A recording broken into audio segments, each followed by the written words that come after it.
So in this episode, clip, whatever you want to call it, we are going to be seeing how to develop ortho litho film, or the way I develop it anyway.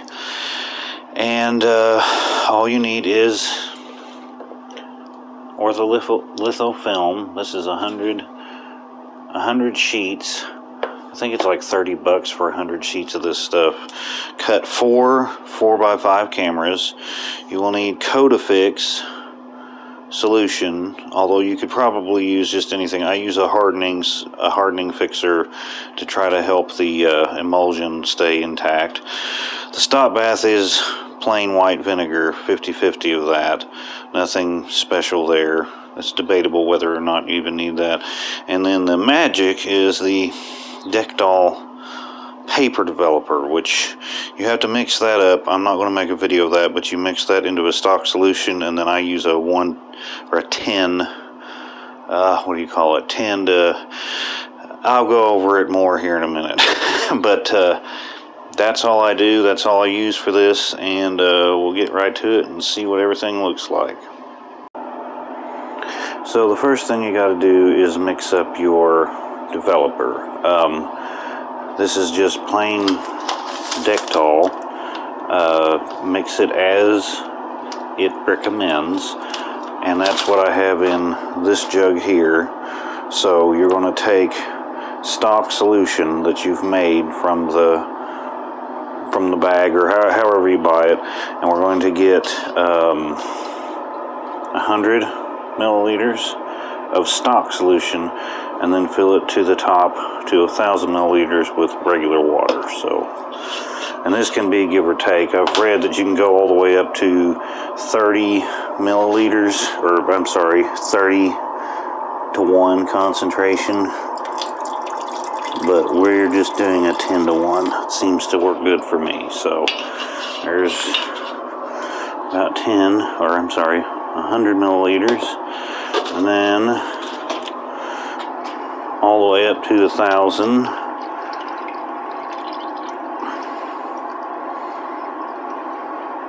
And one very important thing is to mix this thoroughly. Same with your well, anything, but the developer especially, and the clearing bath. If you don't mix it, you can get spots, and just where it was not mixed really well, it will look odd. So mix very, very well, and this is a 10-1 solution from the stock solution. And then pour it in your first developing tray. I've made way more than I need. That's the thing, this Deckdoll, it's inexpensive to use because you can use so little of the Deckdoll developer, which isn't expensive to begin with, and the film is cheaper, so that's a tremendous advantage. Next item to mix is the stop bath, which you can use anything you want, but I prefer a 50-50 solution of white vinegar and water. So up to 500. Again, you can make these in much smaller batches. I'm just making a fairly large batch this time I'm running some tests. 50% plain white vinegar, and then 50% regular water. Again, mix really good as usual. This is kind of an exercise in making good large format pictures, but also as cheaply as possible. So you can use any kind of stop bath you want, but I prefer the 50-50 white vinegar and water. And we pour that into the second developer tray. You see some weird spots in that one. I had some cyanotype solution I still need to wash out of it, but it doesn't affect anything. So that's your stop bath ready to go. And now we have our fixing bath, which I use Codefix. I mix everything as though we're doing paper, so I do 1 to 7 with this rather than 1 to 3. It says 1 to 3 for film, 1 to 7 for paper. You could use plain old hypo if you wanted, or any paper fixer. I use this because it has a hardening agent in it to try to help keep the gelatin from coming off of it. I've never really had an issue with that, so I don't know if that's justification to actually do that or not. But again, I just mix this 1 to 7. So I'll go to 100 milliliters.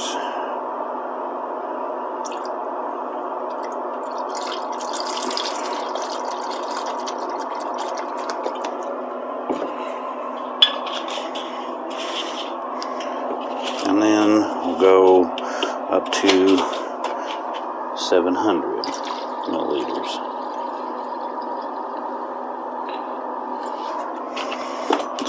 The fixing is probably the most expensive of all of it, but I mean that's relatively, it's not too bad. Mix it really, really well.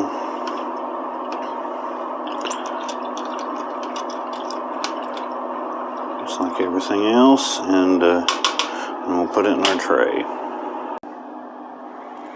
Okay, put it in our tray here.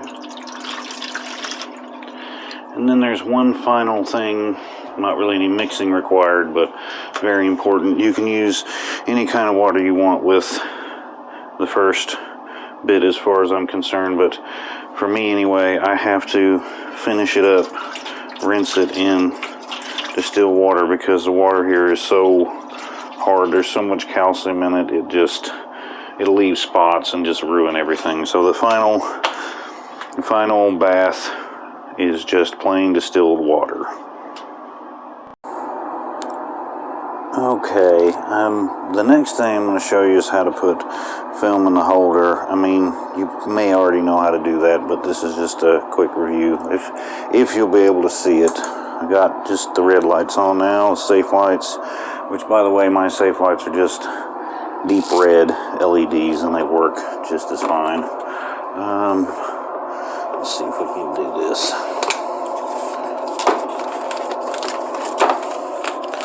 So you want to get a piece of film out. You want to make sure the emulsion side is out. I don't know if you can see that on camera very well, but one side is definitely lighter than the other, and that lighter side is the emulsion side. So what you do is open up your film holder. There's a little door that opens up. Again, there's videos on how to do this if you can't see really well. You slide it in and close it. And then we'll do the same for the back side. I'm just going to use one film holder since I can come down here and put some more in if I need to do that. Alright, put them back in the dark box. The right way. And then light side out. There is a little corner there that tells you which way it's supposed to go, but I just look for the light side. Okay, so that's in there. So I have 2 pieces of film loaded in there, and we're ready to go. So this is my little setup to try to test a couple still image shots with this to show you it working. So I just have a single light right there pointed down at a coffee mug with beans surrounded on a black piece of plastic, just to give it something. I haven't done a lot of still stuff, so I'm just trying something. Then I'll show you what the camera is and all that. So the camera is a old Comet 4x5, or I'm not sure exactly how you say it. I'm assuming this is like a studio or portrait camera. Didn't have a lens. I found a lens board and attached this lens I found on it, plus I put a shutter release on it so that I could trigger it without having to shake it and such. That's the camera, and then I'll see if I can see it focus on the screen. So I wasn't able to show focusing the camera, so I had to take a picture of it. It's just really hard to see on the video, so I just took a still, and this is what it looks like when it's in focus. So I have the lens set at f4.5 ISO 6, and it's saying 60 seconds. What we're going to do is we're going to try 60 seconds with white normal light, and then we're going to try a third of that with just blue light and see what the difference is. I'm just using, that's something I should have mentioned, I'm just using the, it's just a regular app for metering. I don't have a meter of any kind. This has worked fairly well, so I'm not sure whether or not I'm actually going to buy one at this point. So again, I have it set at f4.5. I'm going to set the shutter speed to T so I can control when it opens and closes, because I'm going to do 60 seconds. Make sure it's not open. Cock the shutter, and then we will see what we can get. Okay, so first we're going to do a 30-second exposure, and then we're going to do a 60-second exposure. So first I'm going to put the film holder in and pull the dark slide. I already got the shutter cocked, so it's ready to go. And then we will see what 30 seconds looks like.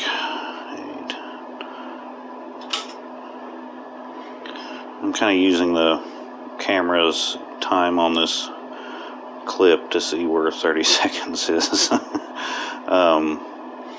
But you kind of have to experiment with it. It says 60 seconds at ISO 6, so let's do 30 seconds and then 60 seconds and see where we're at. So we're just about there, and that's 30 seconds. So I'll put the dark slide back in, and then we will turn it around. Oop, that doesn't sound good.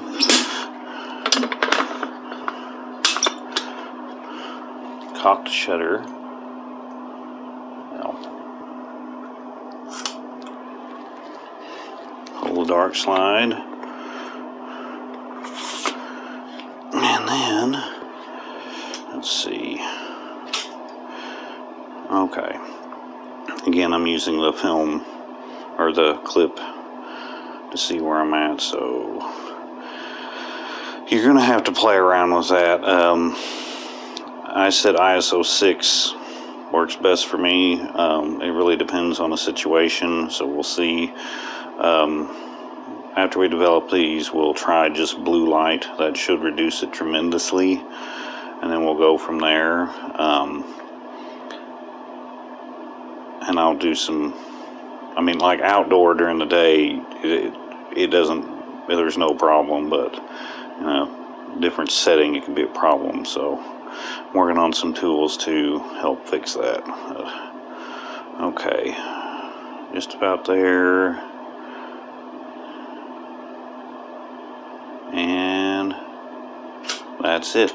So I'll put the dark slide back in. I'm going to put the little latch thing over so I know that was the 60 seconds. And we'll shut the light off and go over and see how it develops. Okay, the first task is getting the film out of the film holder. I have issues with grabbing it, so I use one of these little clips, very flat, if you can see, to help kind of pull it out so I don't get fingerprints or ruin it. So let's try the 30-second one and see where we got, or what we got. There's a flat, these are flat so you can kind of scoop it and grab. Alright, and then I'm going to switch over to my tongs and try to submerge it as much, as all of it as possible in the first go. This sink is kind of deep, so I'll just have to agitate it with this. But it won't take too long.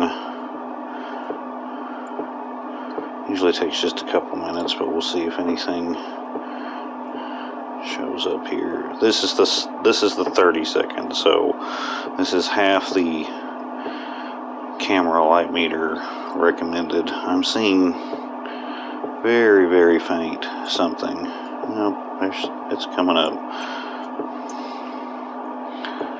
It may be too dark, but we'll develop it. Since this is by inspection, which is that to me is worth more than even the reduced cost. I don't know that it has any effect whatsoever really on it, but I really like to be able to see what it is I'm doing or how it's interacting. So that, to me anyway, is a really good advantage to it. Yeah, it's still kind of, there's something there. We'll just continue to see if we can, there we go, develop it and see if something comes out of it. My guess is it will be too dark, although there's something coming up.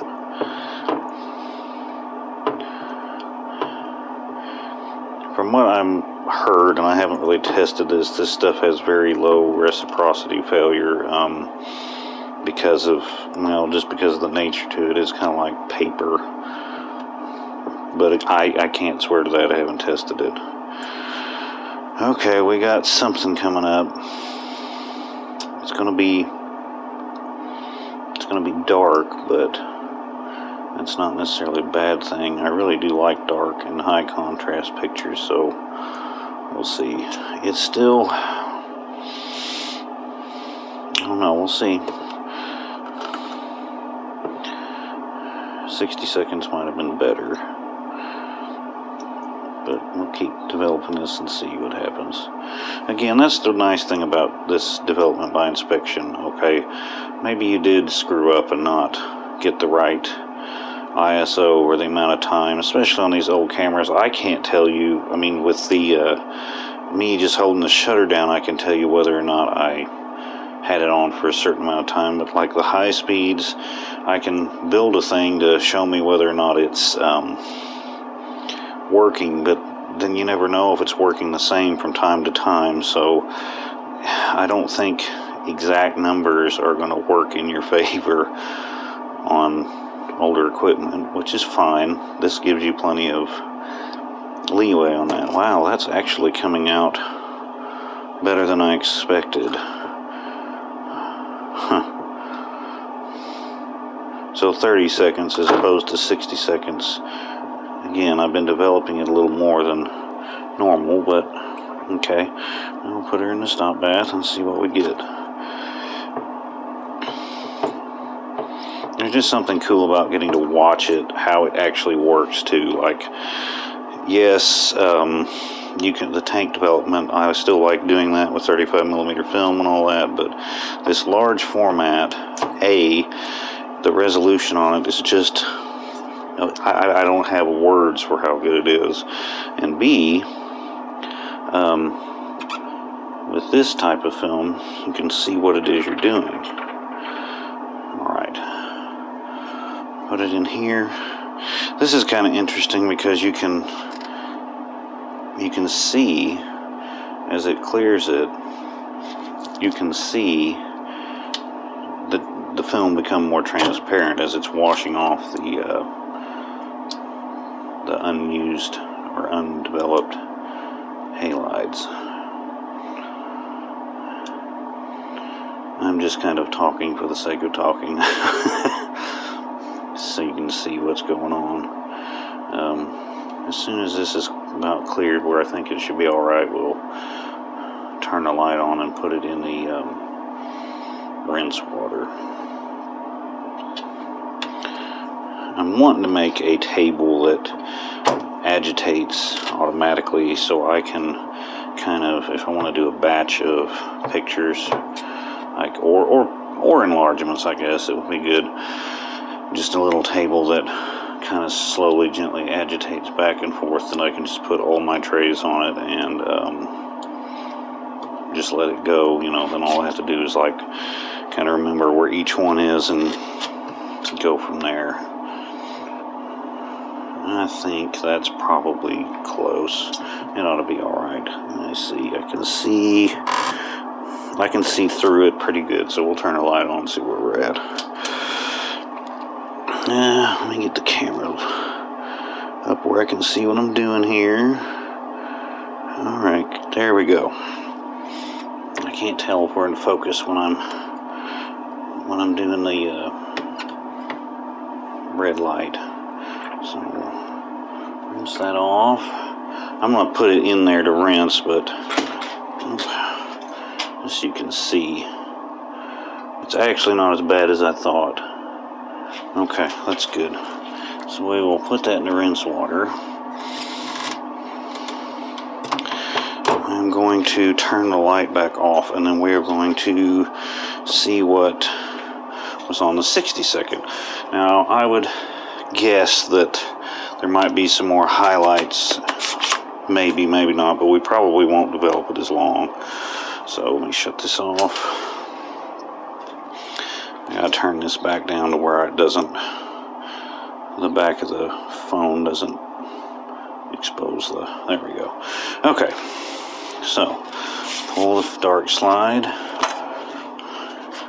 Use my little grippy thing to pull the film out. Set this aside. And we'll toss that in there. Let me move this over here, and I'll start agitating that. The agitating is very important because it will leave weird, I don't know how to describe it, like hazes and such if you don't get it exposed all the way. Okay, see, that's coming up a lot faster than the other one.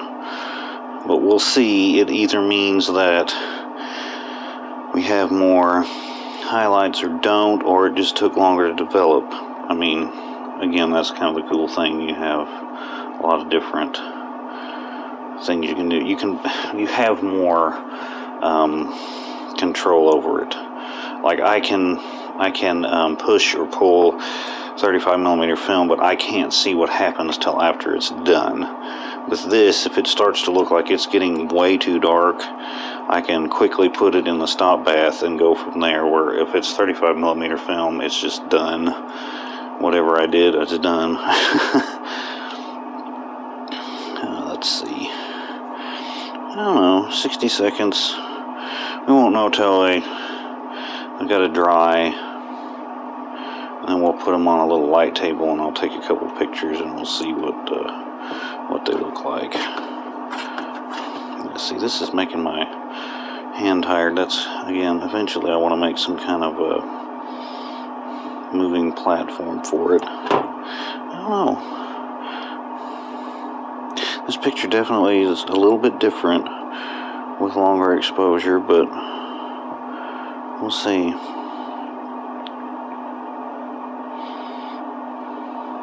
It's going to be high contrast. That's just kind of the setting I had for it anyway. So we'll see what it does. I want to bring it up till, see, there's a little detail missing in the, well, it's kind of hard to tell. It's a little detail missing in the cup. Bring it up till I can just start to see some detail in the cup, and then it should be good.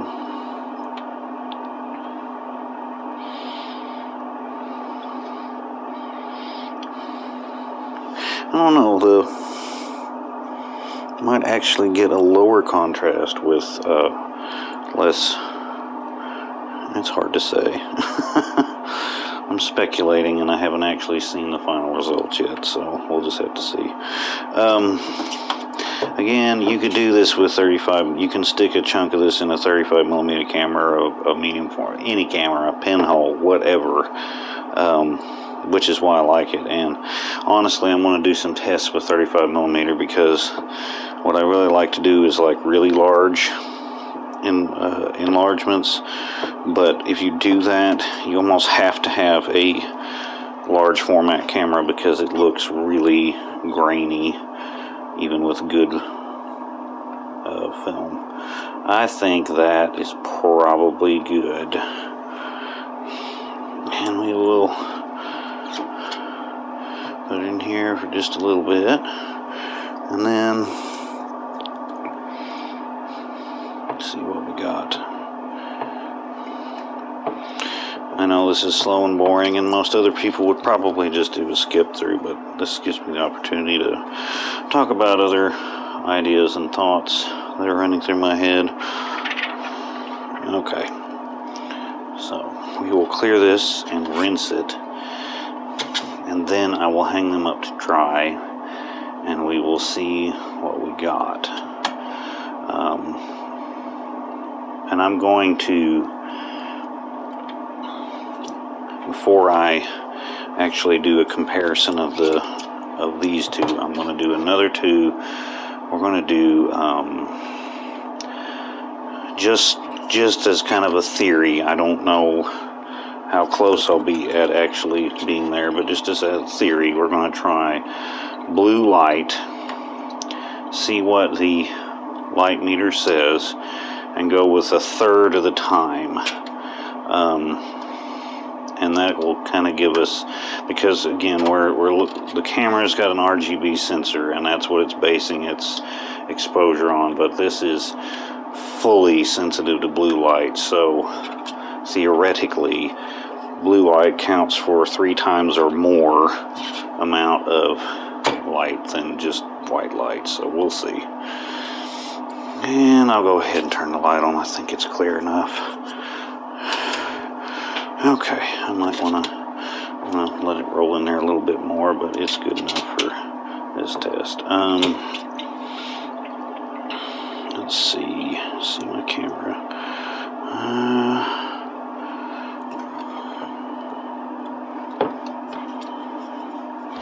Oh, my tongs are coming apart.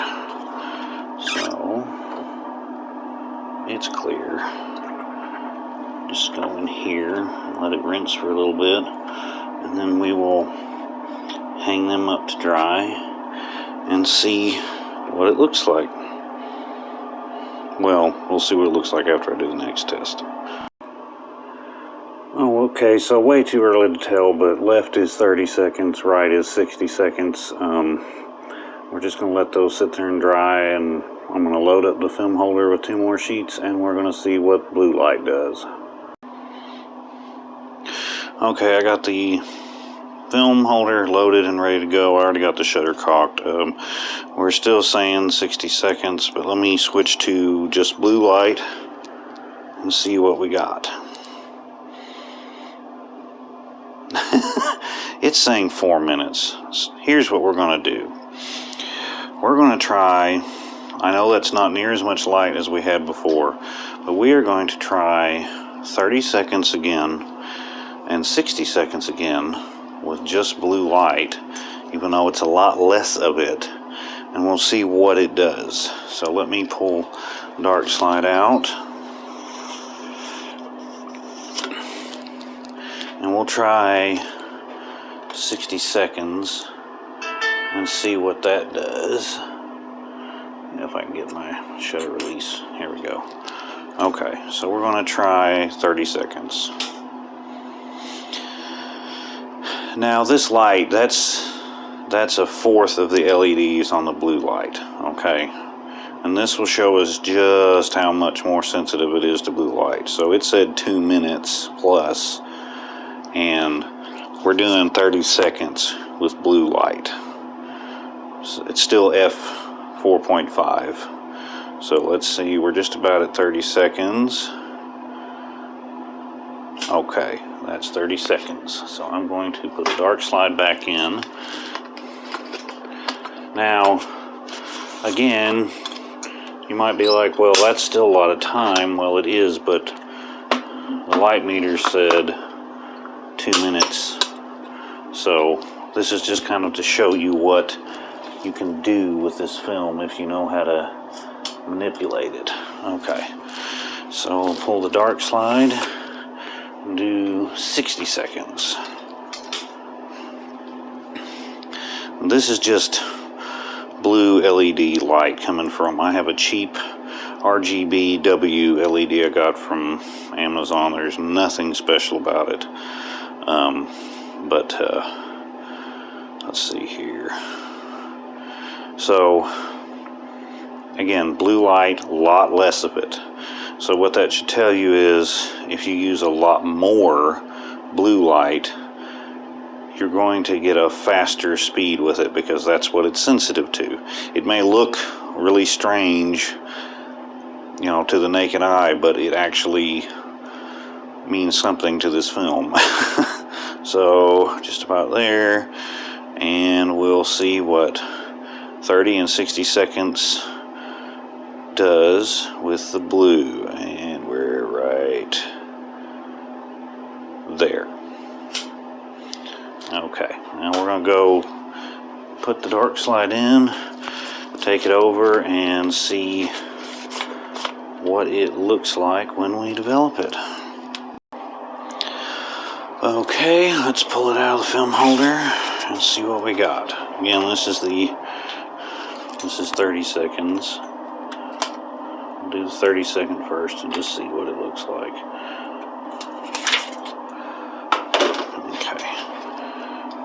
Let's see what we got.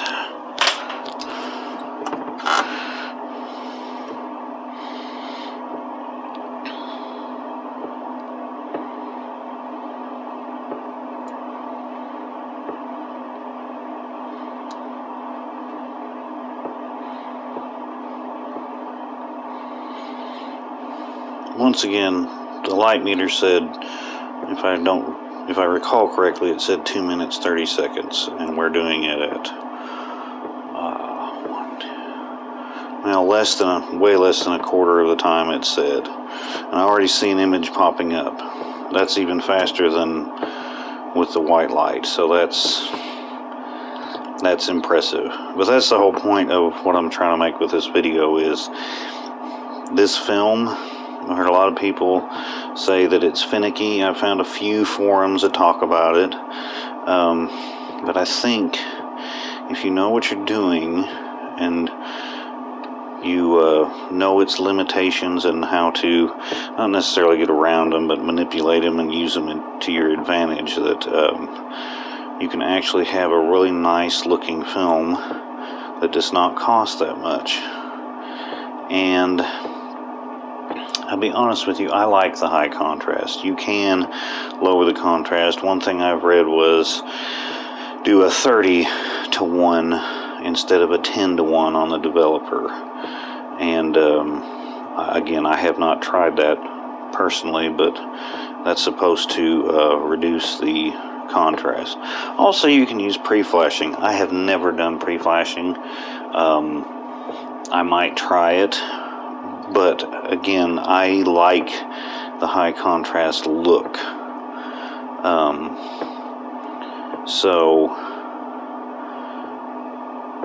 For me, there's no problem here. This film does exactly what I want it to do. Okay, so our image is coming up. It's coming up a lot faster, which means that it actually probably had a little more light than when we did the 60 second on the plain old white light.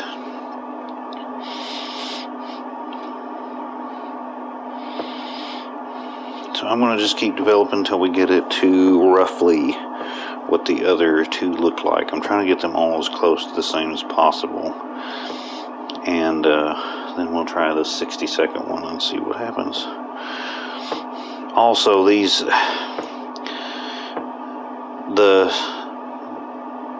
develop, stop, and fix, I have done as much as 20 4x5s from one mixing. I don't know if that's recommended or not, but I have, and haven't had any problems. So I mean, that's getting to be almost even cheaper than developing 35mm film at that level, at least from, because I'll say I use the Arista 35mm too, or Ilford, but even at that, it's still pretty cheap considering the minute amounts of this stuff you need. Okay, we're just about there. That's looking a lot. I mean, that's looking close. So we're going to put this in the stop bath. I think we're close enough. Yeah, oops. That's close enough that it should be alright.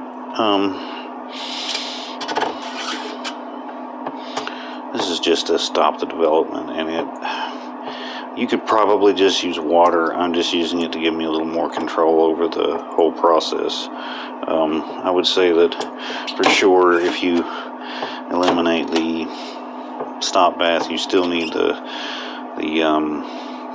distilled water rinse, but it just depends on what area you live.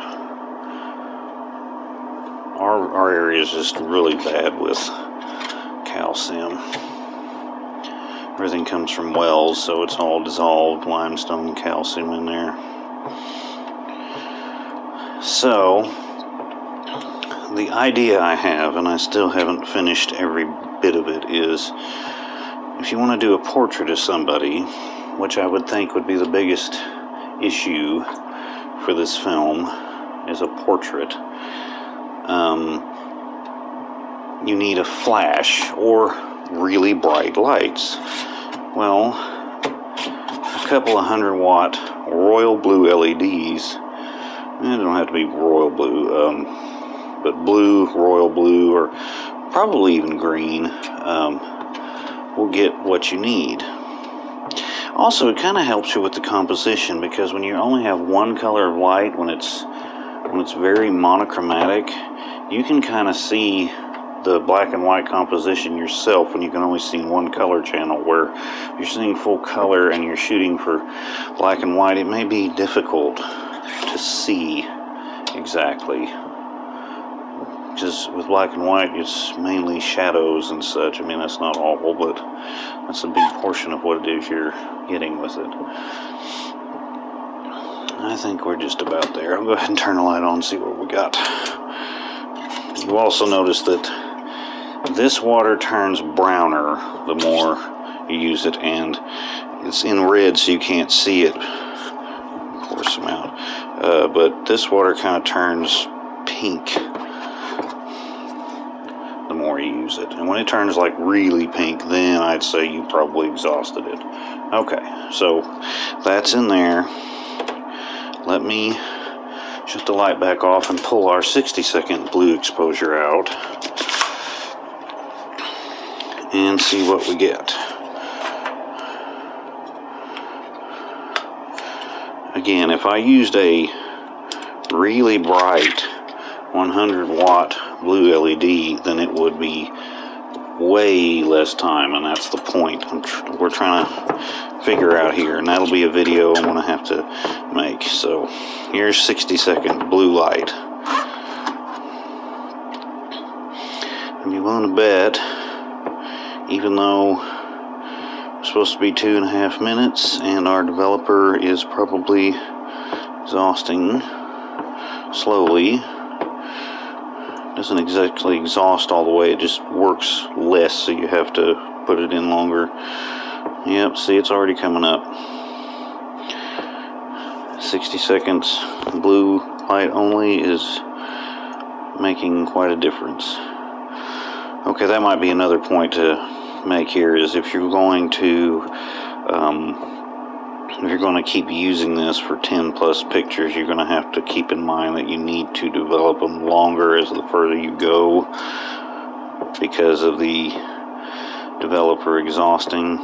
This is probably as far as I want to go with this test anyway, so it's coming up, and it is coming up. I'd say they're both very comparable to the first one I did with the white light. Also taking into account the developer exhausting with each use. So if you were really worried about how well these come out, then you could probably just mix it one shot and you'd be fine. And as cheap as it is, it's not going to matter. So No, that's coming up pretty good. So this is 60 seconds. Obviously it's going to be a little darker.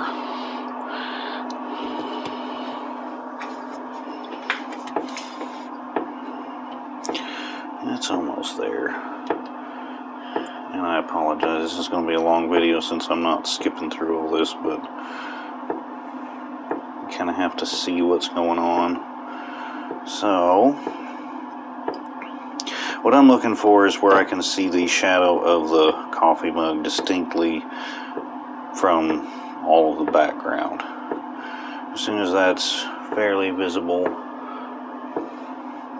that's what I've been kind of shooting for on all these. It looks like we're getting close.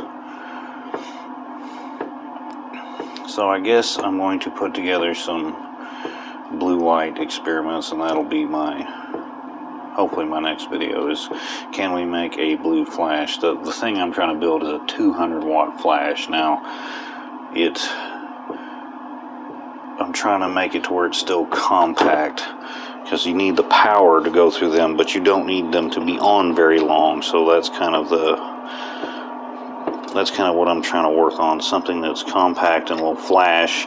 You can get portraits, but use this super slow ISO film for portraits, and then,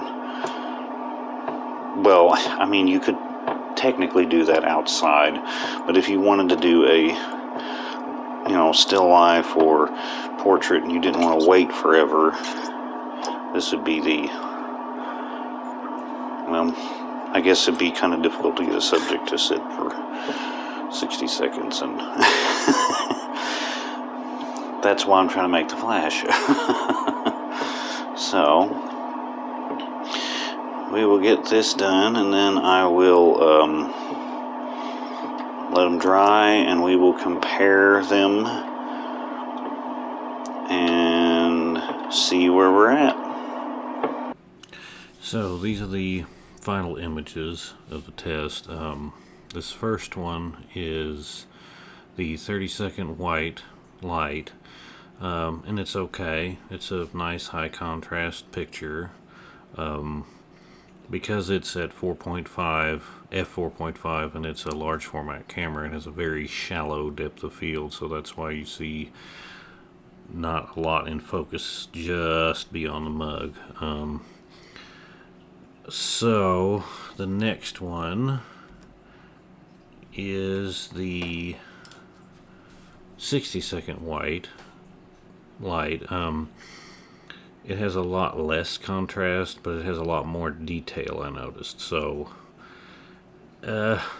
shooting at ISO 6 for the recommended time on the meter gets you the most detail, and a good contrast, lower contrast if that's what you like. I mean, this is probably what it should look like. I just like high contrast myself.